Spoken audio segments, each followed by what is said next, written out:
오직 하나님께 영광. 그런즉 너희는 먹든지 마시든지 무엇을 하든지 다 하나님의 영광을 위하여 하라. 내용 살피기. 삶의 모든 영역에서 하나님이 보시기에 좋았다라는 말씀은 하나님께서 전 우주를 선한 뜻과 목적을 가지고 지으셨음을 말해줍니다. 모든 존재하는 것들은 하나님으로 말미암고 지금도 하나님께서 그 존재를 가능하게 하심으로 존재합니다. 만물은 하나님 앞에 엎드려 경배하고 감사하고 의지해야 합니다. 창조는 온 천하로 하여금 하나님 앞에 입을 다물게 합니다. 그러나 인간의 타락은 창조 세계 전체에 영향을 미쳤습니다. 인간의 죄는 개인적인 악과 범죄를 넘어 공동체와 세계 전체의 오염과 타락을 가져왔습니다. 하나님을 대적하여 바벨탑을 쌓는 반역을 행하다가 온 지면에 흩어지는 사건도 인간의 죄악이 세계로 확대되는 것을 말해줍니다. 구속의 효력은 창조 세계 전체에 미칩니다. 복음은 하늘에 있는 모든 피조물에게 전파되었습니다. 하나님의 구속 경륜은 새하늘과 새 땅의 완성을 바라봅니다. 하나님께서 창조 세계의 회복을 목표로 하고 계시기 때문에 그리스도인의 삶의 방식이 분명해집니다. 우리는 삶의 모든 영역에서 하나님의 뜻을 나타내는 책임을 갖습니다. 우리는 먼저 자신의 죄를 회개하고 성결에 힘쓰며 예수를 닮아가야 합니다. 이것은 일상 삶에서 하나님 나라의 가치가 발휘됨으로 나타납니다. 신자의 삶의 방식에는 하나님의 주권이 나타나야 합니다. 그리스도인의 복음을 전하여 한 생명을 구원하는 일에 힘을 기울여야 합니다. 그리고 자신이 하나님을 닮아가고 알아가는 일에 최선을 다해야 합니다. 그러나 우리의 책임은 여기에 머물지 않습니다. 그리스도인의 신앙은 개인적이지만 사적이지 않습니다. 그리스도인은 공적인 책임을 지는 사람입니다. 지역사회에서부터 국가와 지구촌에 이르기까지 사회적이며 역사적인 책임을 집니다. 지구의 미래와 환경을 위한 책임도 있습니다. 이 세상 자체도 그리스도인의 사역 대상입니다. 우리는 이 세상에 하나님의 뜻이 힘있게 시행되며 하나님의 영광이 널리 드러나도록 하는 사명을 부여받았습니다. 보라 참 좋다 말씀하시던 그 모습으로 모든 것이 회복되도록 하는 부름입니다. 세계는 하나님의 주권이 시행되는 창조 영역입니다. 그리고 그리스도인의 책임 영역입니다. 우리는 죄인이에요. 죄인이 회개하고 예수님을 믿고 죄인에서 의인이 되어지는 것, 하나님의 자녀와 백성이 되는 게 하나님께 첫 번째 영광이고, 우리 믿는 백성들이 우리가 살고 있는 이 삶의 자리에서 하나님께 영광을 돌리는 삶, 믿지 않는 사람과 거룩히 구별되는 삶, 성경적으로 얘기하면 빛과 소금 된 삶, 예수님의 향기를 드러내는 삶, 그러한 삶을 사는 것이 하나님께 영광이 된다는 거예요. 저와 여러분이 가정에서, 직장에서, 사업장에서, 개인의 삶의 영역에서 하나님의 사람답게 행동하는 것, 그것이 하나님께 영광이고. 질문 볼게요. 질문 1. 우리의 삶의 모든 영역에서 하나님의 뜻과 주권을 나타내는 책임과 특권을 가지고 있습니다. 우리 성도들은 내 개인적인 삶에서만, 개인적인 영역에서만 하나님께 영광을 돌리는 것으로 끝나지 않고, 물론 우선적으로는 우리 개인이에요. 우리가 하나님을 알아가고 닮아가고 거룩해지는 것이 하나님께 영광이고, 한 발 더 나아가 우리가 처해 있는 이 삶의 현장에서 하나님의 뜻과 주권이 이루어지기 위해서 노력하고 힘쓰는 부분, 이 부분이 하나님께 영광이고 우리 성도들이 감당해야 할 소명이라는 거예요. 하나님의 영광의 무게를 회복해야 합니다. 하나님께 합당한 영광을 돌리기 위해 우리 삶에 하나님의 주권을 회복해야 합니다. 하나님께서는 우리의 왕이십니다. 온 세상 만물의 주권자이십니다. 우리가 하나님의 절대적 결정과 통치를 무시하거나 왜곡한다면 하나님은 더 이상 우리에게 하나님이 되지 않으십니다. 하나님이 주권자이시기에 우리는 우리의 참된 필요가 무엇인지 올바르게 알거나 결정할 위치에 있지 않습니다.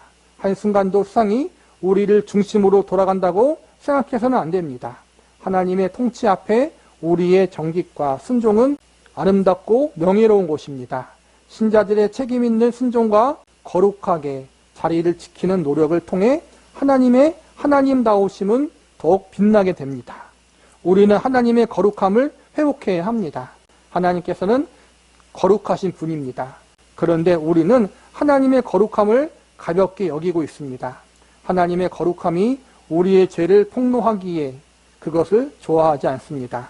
하나님을 경외하지 못하고 다만 두려워하며 모든 노력을 동원해서 이 고통스러운 감정을 피하려고 합니다. 거룩하신 하나님을 회피함으로 우리의 예배는 경외감을 잃어버렸습니다. 자기 필요와 만족을 채우는 시간으로 변질되었습니다. 하나님의 말씀은 더 이상 명령이 아닌 것이 되었습니다. 그 결과 교회는 도덕적인 권위를 잃게 되었습니다. 우리는 하나님이 얼마나 거룩하신 분이신지 알아야 합니다. 거룩하신 하나님께서 우리와 함께 하셔서 교회인 우리의 거룩함을 이루어내시기를 기도합시다. 우리는 하나님의 지혜를 신뢰하고 그 지혜 앞에 겸손해야 합니다. 하나님께서는 지혜로운 분이십니다. 지혜는 우리가 무엇을 해야 하는지 알게 하고 그 목표를 향하게 합니다. 우리는 하나님께서 우리보다 더 능력 있다는 것을 기꺼이 인정하지만 우리보다 지혜롭다는 사실을 받아들이려고 하지 않습니다. 한 치 앞도 내다볼 수 없으면서 자기 지혜를 믿고 자랑하면서 마음대로 결정하려고 합니다. 그러나 성령 하나님께서는 우리에게 지혜를 주시고 하나님을 알게 하시며 하나님의 영광을 위한 삶을 살아가게 하십니다. 그러므로 우리는 열심히 그리고 지속적으로 성경 말씀에서 하나님의 지혜를 구해야 합니다. 우리의 삶의 자리에서 하나님을 경외하는 그러한 삶이 되어야 한다는 거예요.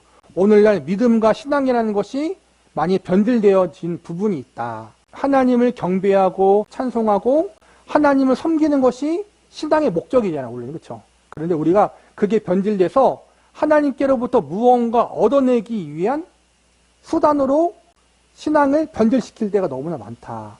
내 소원과 내 기대를 이루기 위해서 열심히 교회 다니고 열심히 헌신하고 열심히 헌금하고 이것이 하나님이 하나님이시기 때문에 그 하나님이 창조주고 나의 주인이시고 나의 아버지시고 나의 구원자이시고 내 찬양과 경배를 받으시기 합당한 분이기 때문에 내가 그분을 향해 내 마음과 몸을 드리는 것이 아니라 그분으로부터 무언가 자꾸 얻어내고 싶다는 거예요. 문제를 해결받고 싶어하고 복을 받고 싶어하고 그게 목적에 대해서 변질되었다. 근데 그게 틀린 건 아니에요. 자주 얘기했듯이 우리 어린 아이들이 부모님께 부모님은 사랑하지만 그 마음에 또 한 게 뭐가 있어요? 부모님께로부터 무언가 받고 싶은 마음이 있잖아요. 그렇죠? 예를 들어 설날이 되면 세뱃돈 받고 싶은 마음이 있잖아요. 솔직히. 그렇죠? 그리고 부모님 말씀 잘 듣고 심부름 잘해서 용돈도 타고 싶어 하고 그런 마음이 있잖아요. 이런 것처럼 어릴 때 미성숙할 때는 하나님이 그런 걸로 훈련시켜요. 말 잘 들으면 하나님이 복 주시고 11조와 헌금을 잘 내면 채워주시고 그런 걸로 훈련시켜요. 하나님이. 하나님 섬기면 이게 좋다. 부모님께 효도하면 부모님이 주시는 게 있다. 이것을 가르치는 것처럼 어린 아이를 가르치는 것처럼 하나님이 그렇게 차근차근 가르쳐 주셔요. 그러다가 이제는 때가 돼서 성숙한 때가 됐다면 이제는 그러한 차원으로 하나님 훈련시키지 않으시고 내가 헌신했는데 때로는 일이 안 되게 하시고 주를 열심히 섬겼는데 실패를 경험케 하시고 헌금을 했는데 돈이 나가는 일을 경험케 하시고 그걸 통해서 뭘 배워요? 그럼에도 불구하고 내가 여전히 하나님을 섬겨야 된다는 것을 배우게 하신다. 오늘날 많은 성도들이 그러한 성숙을 거절해요. 신앙엔 성숙이 필요하다. 그래서 하나님을 경외하고자 하는 그 마음이 우리의 마음의 중심에 있어야 된다. 무언가 얻어내기 위한 것이 아니냐? 하나님의 하나님 되심을 우리가 진정으로 믿고 그 하나님 앞에 경배를 드릴 수 있어야 된다. 그리고 어떻게 하면 하나님을 내가 바르게 섬기고 그 하나님의 영광을 위해 내가 살아갈 수 있을까를 진지하게 고민하고 기도할 수 있는 자리에 가야 한다.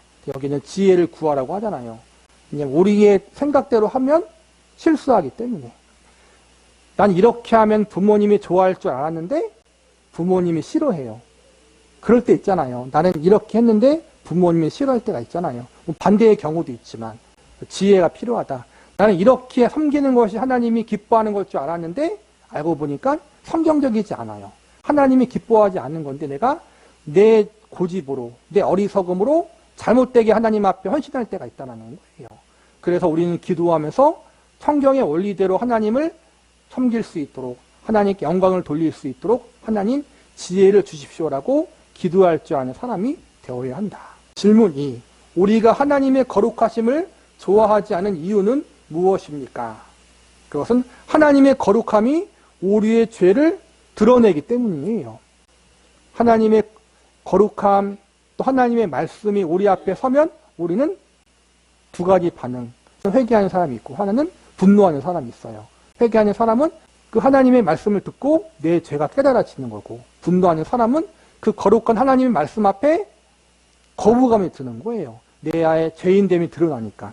우리는 본능상 하나님의 거룩하심 앞에 분노하는 존재예요. 우리는 분노하는 존재. 저와 여러분이 분노하지 않고 지금의 자리에 온 것은 진짜 하나님의 은혜다라는 거예요. 질문 3. 우리는 하나님의 지혜를 신뢰하고 그 지혜 앞에 겸손해져야 합니다. 내 생각보다 하나님의 생각이 옳다. 내 뜻보다 하나님의 뜻이 더 깊다. 하나님의 지혜가 내 지혜보다 훨씬 더 옳고 높다는 사실을 인정하라는 거예요. 그래서 지혜를 구하라는 게 그거예요. 내가 가진 지혜로는 하나님을 기쁘게 할 수 없고 영광을 돌리게 할 수 없으니 하나님이 주신 지혜로 하나님을 섬기게 하옵소서. 이러한 기도를 해야 된다는 거예요. 기도란 내가 할 수 없으니까 하나님께 도와달라는 도움 요청이잖아요. 그렇죠? 개혁된 교회는 항상 개혁되어야 합니다. 왜곡되고 흐트러진 하나님에 대한 지식과 무너지고 있는 교회를 회복하기 위해 하나님께서 특별한 은혜를 베푸셨습니다. 하나님께서 종교개혁을 통해 하나님의 사람들을 부르시고 사용하셔서 하나님에 대한 지식을 다시 정돈하시고 교회를 바르게 세우셨습니다. 저마다 스스로 옳다고 외치는 지금 우리는 하나님의 애타는 마음과 열심을 기억하고 정돈시켜주신 고백으로 우리의 믿음을 돌이켜야 합니다. 우리는 이미 개혁된 교회입니다. 개혁되었다는 것은 성경에 따라 교리가 정돈되었다는 것을 의미합니다. 우리는 이미 개혁된 교리에 따라 스스로 개혁하는 것을 멈추지 말아야 합니다. 개혁교회는 항상 개혁되어야 합니다. 그러나 우리의 연약함과 사탄의 공격 때문에 개혁된 교리에서 멀어질 수 있습니다. 그러므로 우리는 먼저 개혁된 교리가 무엇인지 알아야 합니다. 그리고 오늘의 삶에 날마다 새롭게 살아내야 합니다. 하나님께서 하늘과 땅을 창조하신 목적은 하나님의 영광을 나타내기 위함입니다. 하나님께서 사람을 구원하시는 목적은 우주를, 특별히 사람을 창조하신 본래 목적을 회복하기 위함입니다. 그래서 예수 생명을 소유한 우리는 하나님의 영광을 위해 삽니다. 영원토록 하나님을 즐거워합니다. 하나님의 영광을 추구하는 것과 인간의 행복이 다른 것은 아닙니다. 우리가 하나님을 즐거워할 때 하나님은 영광을 받으십니다. 우리의 기쁨은 하나님의 하나님 되심을 알아가는 것과 하나님께 영광을 돌리는 삶 속에 있습니다. 우리는 예수님을 믿는 아름다움과 주 안에서 누리는 기쁨을 모든 상황에서 이웃들에게 나타내야 합니다. 우리는 하나님을 영원토록 즐거워하는 하나님의 사랑받는 자녀입니다. 우리는 하나님의 나라의 종말론적인 완성을 바라보면서 주일에 교회에 모여 삼위일체 하나님을 예배해야 합니다. 교회 일에 동참합니다. 하나님께 영광을 돌리는 것과 하나님을 예배한다는 말은 같은 말입니다. 예배는 하나님께서 우리를 위해 일하시는 시간입니다. 우리는 설교를 통해 말씀하시는 하나님의 음성을 듣고 합당한 영광을 돌려야 합니다. 주일을 거룩하게 지키는 것은 믿음의 선진들에게 물려받은 우리 아름다운 신앙 유산입니다. 뿐만 아니라 하나님께서 성도 각자에게 주신 삶의 자리에서 예배자로 살아갑니다. 우리가 거룩한 예배를 드리고 예배자로 살아갈 때 우리를 통하여 하나님의 나라는 아름답게 세워지고 궁극적으로 완성될 것입니다. 하나님의 열심과 성실하심이 모든 일을 이루어 가십니다. 우리는 자기 자신을 포함하여 그 어떠한 것에도 영광을 돌리지 말아야 합니다. 오직 하나님께 영광을 돌려야 합니다. 여호와여 영광을 우리에게 돌리지 마옵소서. 우리에게 돌리지 마옵소서. 오직 주는 인자하시고 진실하심으로 주의 이름에만 영광을 돌리소서. 우리 교회는, 개신교는 개혁된 교회예요. 로마 가톨릭이 타락하고 부패해서 거기서 떨어져 나온 거잖아요. 교회를 기억해서. 로마 가톨릭 천주교에서 분리된 지 500년이 지났어요. 그 기간 동안 신학적으로, 성경 말씀적으로 잘 정립이 되어 있어요.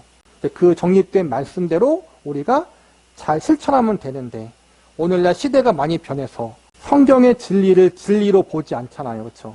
심지어는 교회 안에서도 그런 교회들이 너무나 많아요. 성경을 완전한 하나님 말씀으로 안 봐요. 하나님 말씀이지만 틀린 부분도 있다.